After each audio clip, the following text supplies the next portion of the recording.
All right, welcome back, strategic angling fans. It's JJ Patton here. I got a special guest today for episode number 30. We're joined by bank fishing extraordinaire Brady Frank. His resume includes winning a state championship as a high school student, but if you look on his social media, he's pretty adept at whacking fish from the bank, all species. We're talking rivers, streams, ponds, lakes. So I thought we'd have him on. See if you could share some tips with our listeners on fishing from the bank. Yes, sir. So I guess we'd start with, when you're fishing from the bank, obviously you're probably on foot. You may be traipsing through some woods. What do you bring as far as rods and equipment? Usually, a really important thing is having good clothing, like zip-off pants. That's what I wear a lot. Usually muck boots or just something that you're not afraid to get dirty, because big thing is getting off the beaten path and getting away from heavily pressured areas, I guess. So I wear long sleeves because I'm susceptible to poison ivy and all that too. So yeah, you don't want that. No, but usually I only bring 2 rods, sometimes only 1, but usually a 7-foot medium heavy bait caster or just a 7-foot medium spinning rod that'll cover most of your applications that you need. Like you can throw a spinner bait on the bait caster, a jig, a big square bill, a frog if you have to, really anything. But then the spinning rod, you can throw your Senko or Sure. certain. How do you find the areas where you want to target? Google Earth, or do you just trial and error? You just go walking through the woods, or? I look a lot on Google Earth, but then I also have the Navionics app, which helps a lot. It's not very good for the river, but they have good mapping of lakes and rock piles and stuff like that. But Google Earth for the river, just looking for deep spots and rock and stuff like that. So you try to find areas maybe where there's deeper water accessible from the bank, so that you're somewhere within a cast of getting to deep water. Makes sense. Yeah. Just whatever catches my eye. Nothing in particular really, but. What kind of tackle system do you have? You can't carry a big possum belly tackle box or 530-700 boxes with you most places. So what do you do for packing? Tackle Warehouse makes like a pretty nice backpack. It's not the most comfortable backpack, but you can fit 4 3,700 boxes in there, and then all your plastics and a scale or whatever you need in the side compartments. But I think they still make it. It runs like $80 maybe, which isn't bad, but it's got plenty of room. So if you're fishing like in a lake, a public lake, let's say Lost Grove is around here, or West Lake, or Lake McBride, places like that, how do you seek out areas where you might be able to find a fish or two? For lakes like Lost Grove, like timber lakes, I guess, I'm just trying to find points. Rock points, anything, any kind of structure like weed lines. Same thing on any body of water, I guess. Isolated structure, like ponds especially. If there's any wood in there, any rock, hard bottom. Rivers, I just like to look for, especially this time of year, for smallmouth areas that are in the heavy current, but they have a little bit of a break, I guess. Yeah. So, do you wade quite a bit, like for smallmouth? Do you get in the water? And that's a big thing. Yeah. For smallies, but you want to be stealthy at the same time. So what kind of lures typically would you say your most productive are? I know it's sometimes frustrating. Like if I take a crankbait in a boat and I throw it towards the bank, when I'm reeling it, it's coming down the contour. But if you're on the bank and you throw the crankbait, it's going to come and nose into the bottom. You're going to snag. If there's weeds, obviously, or grass, that's going to pose a problem. So what kind of do you do to combat snagging and getting in trouble with your lures?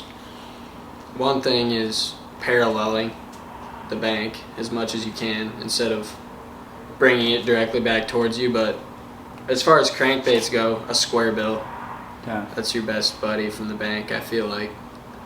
Just anything else is gonna, like you said, dig in and cause problems. Swim jig. Yeah, sure. Bravoni baits.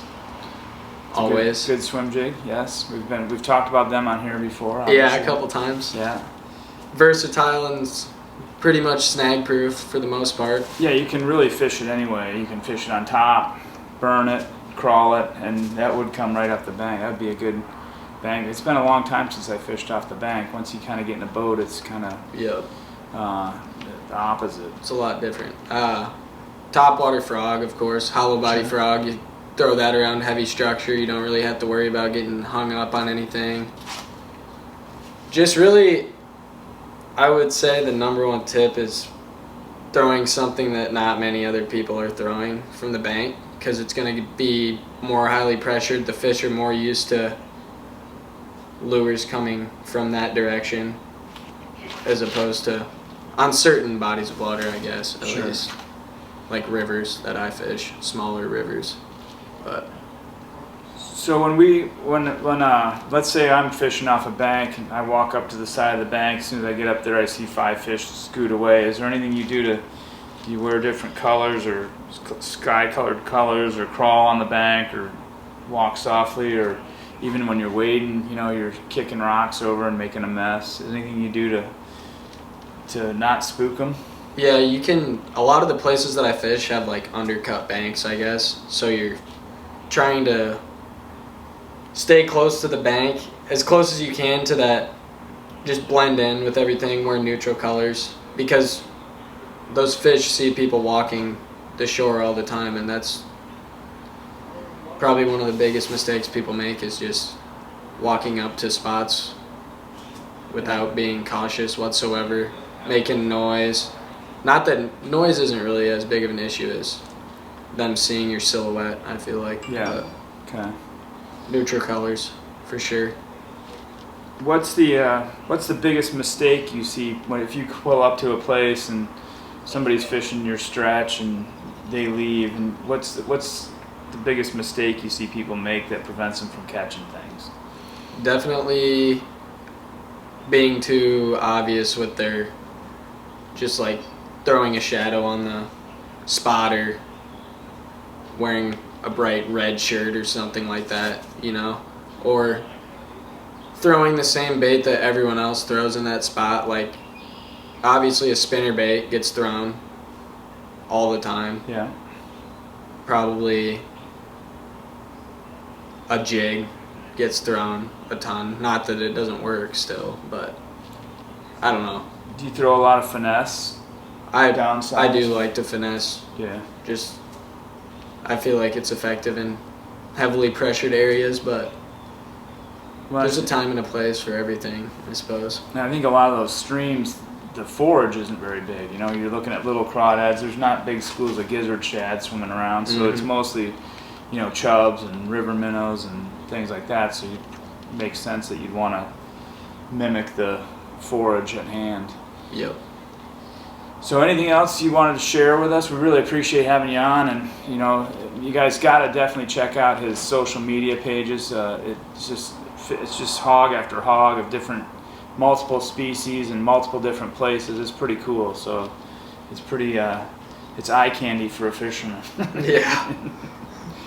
But I try. Anything else you want to share with the folks, or?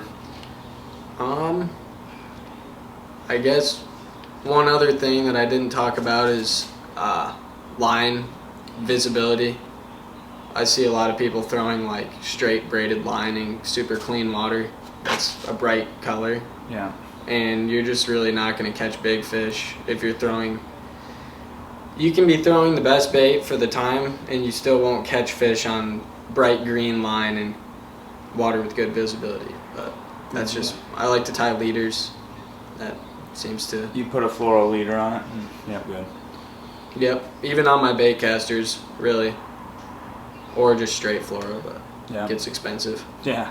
Yeah, we talked about that in one of the other shows about tying that line to leader knot, and that does save you a lot of money. If you're on a budget, spool up with braid, you don't have to worry about line twisting and line getting old. You can leave that stuff on for years and tie a 10-foot fluorocarbon on and have fresh lines. So that's.